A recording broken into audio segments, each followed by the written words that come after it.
the demographics, the actual demographics that come off the United States website, the actual demographics of who actually uses SNAP benefits, right?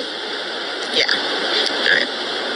And the key component, the key demographic that uses SNAP benefits are non-Latinos, non-African Americans, non-Asians, non-Pacific Islanders, and any other race or culture you can think of. Yeah. They're not the majority users of SNAP benefits. And so that got me to thinking that all this fraud that the right is talking about, well, since they lead by 42%, I think I can safely say that if you're talking about people that abuse it, it is those non-Latinos, non-African American, non-Asian people that are abusing the system. You're talking about your own people, MAGA, right? And then I had an epiphany, right? Because here's what's weird to me. That the same people, right, that have executed. Now let's talk about who supports Donald Trump. You got Elon Musk, you got Stephen Miller, you got Steve Bannon, you got the Heritage Foundation, you got the Seven Mountain Mandate, right?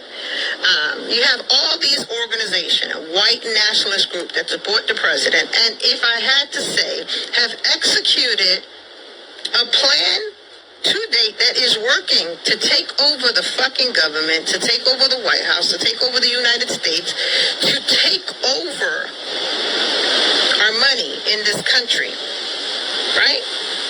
And you're going to tell me that that group of people that executed Project 2025 to date almost perfectly didn't know who were the real beneficiaries of SNAP benefits in this country? I'll wait.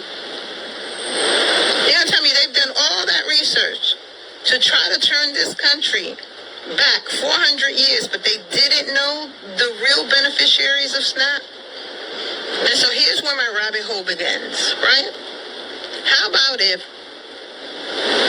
Latinos, African Americans, Asian, Pacific Islanders, Native Americans, how about if we never were the intended target? There's no way you're going to convince me that the people that wrote Project 2025 didn't know exactly who was using these benefits. And we've been saying since the election last year, these people do not care about you. They care about the 1%. They care about the biggest transfer of wealth that this country has ever seen. Maybe these SNAP benefits are not about taking it away from Latinos or African American, but it's just not paying it at all. And that's more money for them to have. First thing